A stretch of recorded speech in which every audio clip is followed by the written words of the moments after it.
పశ్చిమాసియాలో ఉద్రిక్తతలు రోజు రోజుకి పెరుగుతున్నాయి. సౌదీ అరేబియా, దుబాయ్ మధ్య యుద్ధ మేఘాలు కమ్ముకుంటున్నాయి. యెమన్లో వేర్పాటు వాదంపై చెలరేగిన వివాదం మరొకసారి పెరిగి పెద్దదవుతోంది. యెమన్, దుబాయ్పై సౌదీ భీకర దాడులకు పాల్పడుతోంది. ముకల్లా రేవుపై దాడుల తర్వాత అతిపెద్ద దాడి మరొకసారి జరిగింది. శుక్రవారం హద్రమౌత్పై సౌదీ బలగాలు విరుచుకుపడ్డాయి.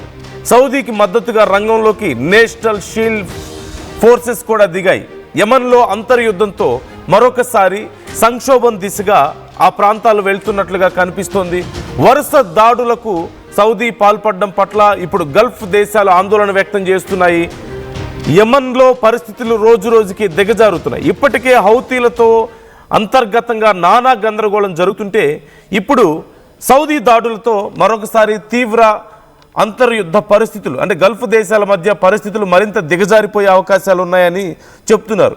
అసలు వీటన్నిటికీ ప్రధాన కారణం ఏంటి అంటే డిసెంబర్ 30న జరిగినటువంటి పెద్ద దాడి, ముకల్లా పోర్టు నగరం మీద సౌదీ దాడి చేయడంతో ఈ విషయం ఒక్కసారిగా ప్రపంచవ్యాప్తంగా చర్చకు వచ్చింది.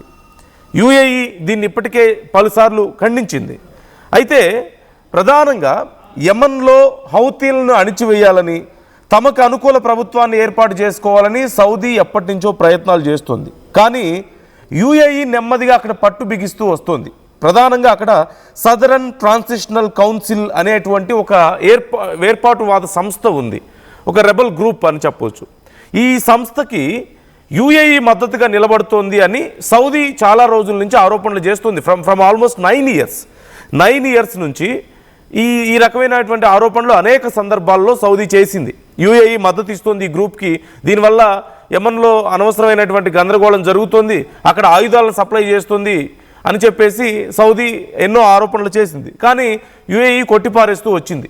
ఇప్పుడు యుఏఈ కొన్ని ఆయుధాలను సప్లై చేసింది వాళ్ళకి అనే కారణంతో, ఆ ఆయుధాలు అక్కడ ట్రాక్ చేసామన్న కారణంతో ఇప్పుడు సౌదీ అక్కడ దాడులు చేసింది. ఈ దాడులతో యుఏఈ ఆందోళన వ్యక్తం చేస్తుంది. మాకు అనవసరమైనటువంటి విషయాల్లో మాకు నష్టం జరిగేలా ఉందని చెప్పేసి యుఏఈకి సంబంధించినటువంటి బలగాలని పూర్తి స్థాయిలో యెమన్ నుంచి వెనక్కి తెప్పించుకునే ప్రయత్నం చేస్తుంది. అక్కడ హౌతీల మీద దాడులకి అడ్డుకునే ప్రయత్నంలో వీరందరూ అక్కడ ఉన్న విషయం మనకు తెలిసిందే. ఇప్పుడు ఆ బలగాలని పూర్తి స్థాయిలో ఉపసంహరించుకోవాలన్న ఆలోచనలో మనకి యుఏఈ కనిపిస్తోంది.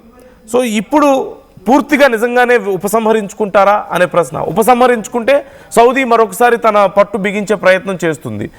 మరోవైపు సదరన్ ట్రాన్సిషన్ కౌన్సిల్ అనేటువంటి ఈ వేర్పాటువాద సంస్థ యుఏఈ మద్దతుతోనే ఉంది అని మరికొన్ని ఆరోపణలు కూడా ఉన్నాయి. అంటే వీళ్ళ మద్దతుతోనే అక్కడ పెద్ద ఎత్తున వాళ్ళు ఆ దక్షిణ భాగాన్ని అంతా కూడా స్వతంత్రంగా ప్రకటించాలని, దక్షిణ భాగాన్ని యెమన్ నుంచి సపరేట్ చేయాలన్న ఆలోచనలో ఉన్నారని, ఇది సౌదీ ప్లాన్ అని, ఇది యుఏఈ ప్లాన్ అని పెద్ద ఎత్తున ఎన్నో ఆరోపణలు జరుగుతున్నాయి. అది సౌదీకి నచ్చడం లేదు. యుఏఈ ఇలా తమ బలగాలను పంపించి వాళ్ళకి అక్కడ ఉన్నటువంటి వేర్పాటువాదులకి మద్దతు ఇవ్వడం, వాళ్ళకి ఆయుధాలు ఇవ్వడం అనేది సౌదీకి నచ్చని పని. సౌదీ అక్కడ పట్టు బిగించాలని ఎప్పటి నుంచో ప్రయత్నిస్తుంది. దానివల్ల ఇప్పుడు ఇక వీళ్ళు చాలా అగ్రెసివ్గా అటాక్స్ చేయడం మొదలుపెట్టినటువంటి పరిస్థితి కనిపిస్తోంది.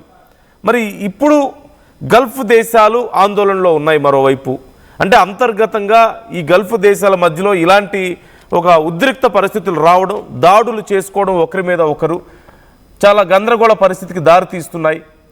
అంతర్గతంగా గ్రూపులు ఏర్పడుతున్నటువంటి పరిస్థితి కనిపిస్తోంది. మరోవైపు యుఏఈ ఇలాగే కొనసాగితే మేము ఇక పూర్తి స్థాయిలో రంగంలోకి దిగాల్సి వస్తుంది అని చెప్పి హెచ్చరికలు జారీ చేస్తున్నారు. మా సైనికులు కూడా దెబ్బతింటున్నారు, మా సైనికులు ప్రాణాలు కోల్పోతున్నారు, మాకు సంబంధం లేదు, మా మీద ఆరోపణలు చేస్తున్నారని చెప్పేసి ఆందోళన వ్యక్తం చేస్తుంది. మరోవైపు సౌదీ వరుసగా అటాక్స్కి పాల్పడుతున్నటువంటి పరిస్థితి కనిపిస్తోంది. సుమారుగా 2017లో ఈ గ్రూప్ ఏర్పడింది, సదరన్ ట్రాన్సిషన్ కౌన్సిల్ అనేటువంటి గ్రూప్. వీళ్ళ మెయిన్ మోటివ్ యెమన్లో ఉన్నటువంటి దక్షిణ భాగాన్ని స్వతంత్రంగా ప్రకటించడం. సో ఒకవేళ అలా ప్రకటించినట్లయితే అది యుఏఈకి పాజిటివ్ అవుతుంది, యుఏఈకి బలం అవుతుంది, ఆ ప్రాంతం అంతా వాళ్ళ ఆధీనంలోకి వెళ్తుంది అన్న ఆలోచనలో సౌదీ ఉంది.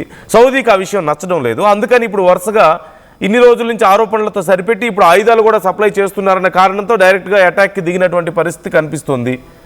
ఓవరాల్గా యెమన్ మధ్యలో గందరగోళంలో ఉంది. యమన్లో ఉద్రిక్తతలు మరింత పెరుగుతున్నటువంటి పరిస్థితి. ఓ పక్క హౌతీలు, ఇంకో పక్క సదరన్ ట్రాన్సిషన్ కౌన్సిల్ వేర్పాటువాదులు, ఇప్పుడు సౌదీ వచ్చి అక్కడ దాడులు చేయడం, ఇంకో పక్క ఇప్పటికే యుఏఈ సైనికులు అక్కడ ఉండడం, మొత్తం మీద ఒక రణరంగాన్ని తలపిస్తున్నటువంటి పరిస్థితి అక్కడ కనిపిస్తోంది.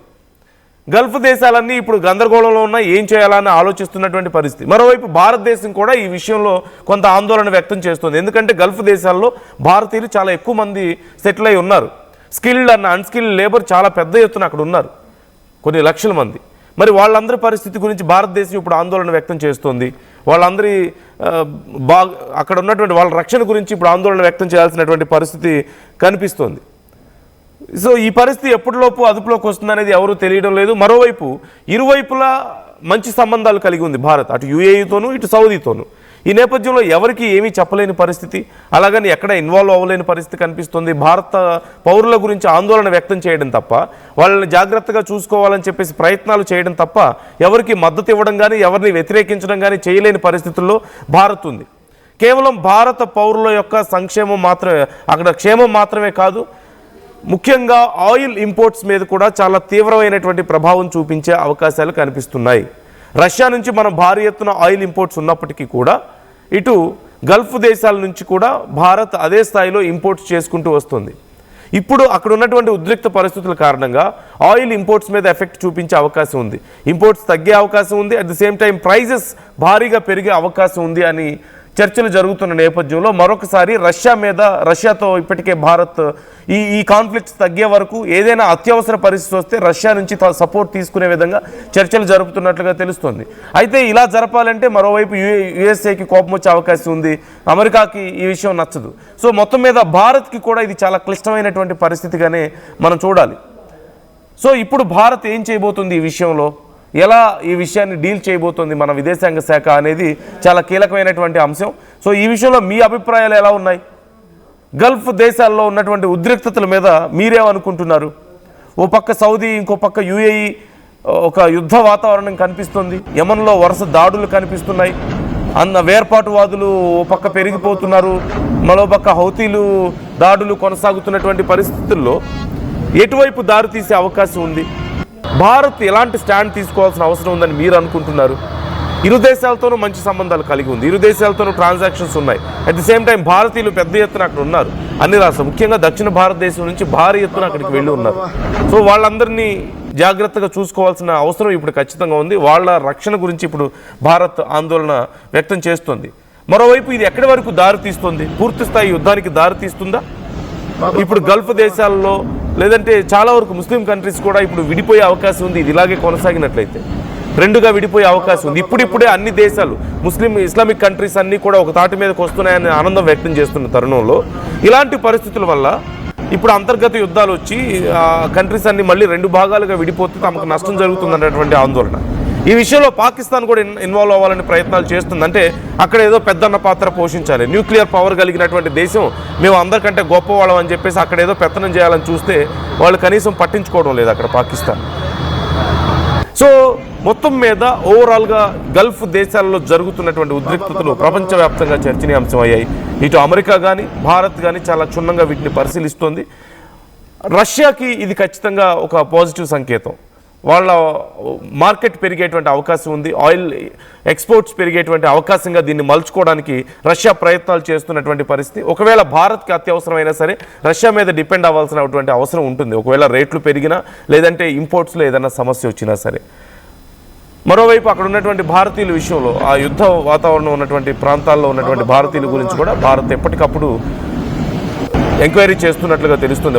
వాళ్ళ క్షేమం గురించి ఇన్ఫర్మేషన్ గ్యాదర్ చేస్తున్నట్లుగా తెలుస్తుంది. సో మీకు తెలిసిన వాళ్ళు ఎవరైనా అక్కడ ఉన్నారా? Are they safe? వాళ్ళు సేఫ్గా ఉన్నారా? జరుగుతున్నటువంటి ఈ పెరుగుతున్నటువంటి ఉద్రిక్తతల గురించి గల్ఫ్ దేశాల్లో మీ అభిప్రాయాలు ఎలా ఉన్నాయి? కామెంట్ చేసే ప్రయత్నం చేయండి. మీ అభిప్రాయాలను కూడా మాతో షేర్ చేసుకోండి. చరిత్ర సృష్టించినోడు ఇప్పుడు ఆ చరిత్రని తిరగరాయబోతున్నాడు. అబద్ధాల గోడల్ని బద్దలు కొట్టి నిజాలను రాగా మీ ముందుంచబోతున్నాడు. నిజమైన వార్తల కోసం వెంటనే డౌన్లోడ్ చేసుకోండి రా యాప్ని.